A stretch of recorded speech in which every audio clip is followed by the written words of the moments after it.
Guys, we are here with Scarlett this afternoon at PetSmart. We are working on her loose leash healing right now. She is doing a fantastic job with transitional.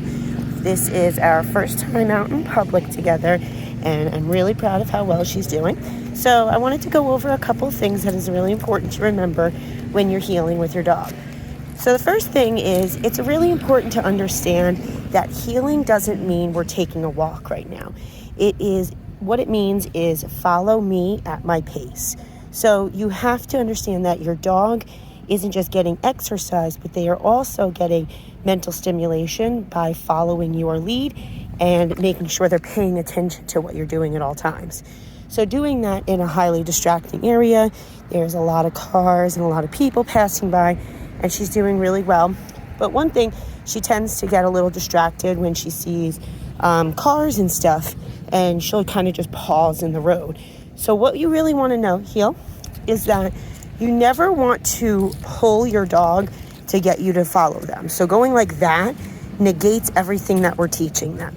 What we need to do is have a loose leash at all times so that we have a communication device by either doing steady pressure on, which means go into a calmer state of mind, which is a sit position, or a pop, which means pay attention to your handler. You're not focused on me right now. So if we want her to move and she's not paying attention, and I say, Scarlett, heel, good girl. I wouldn't want to pull her to move right there. I'd give her just a little pop to say, focus on me. I'm about to start moving right now.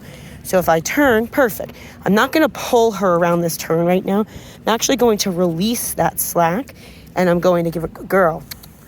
And I got her attention just by doing like a little click or calling her name. You can do something verbally just to get her to focus. But your leash is going to be the way that you're going to communicate with her to either pay attention. Notice she looks at me every time I give her a pop. Or, so right there, she was a little distracted by the cars passing. So we're going to go into a calmer state of mind, which, as I said, we don't know that that's happened as humans until we see a physical change in our dogs, which is a sit position. So another thing to remember too, you want to make sure that you keep your leash adjusted. So if you're wearing a transitional, sorry, bear with me, this is hard with one hand. You want to make sure you turn it on their nose, not just their neck, because that it'll scrunch up on their nose a little bit.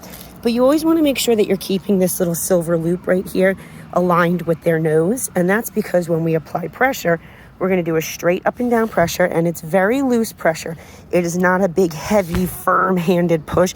It's simply fingers worth of pressure, okay? So less is more. If we teach her this little bit of force means she needs to pay attention to me when we're walking, all I'll need to do is just give her either little pops or full stops with straight up and down pressure. Her butt hits, pressure releases.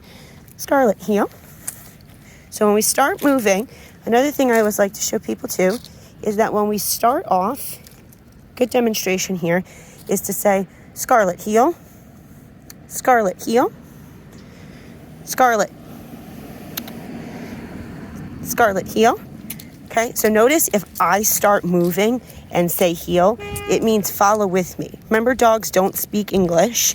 Perfect right there, just to show you guys. So she felt that pressure when we went around a turn, and she applied that to herself.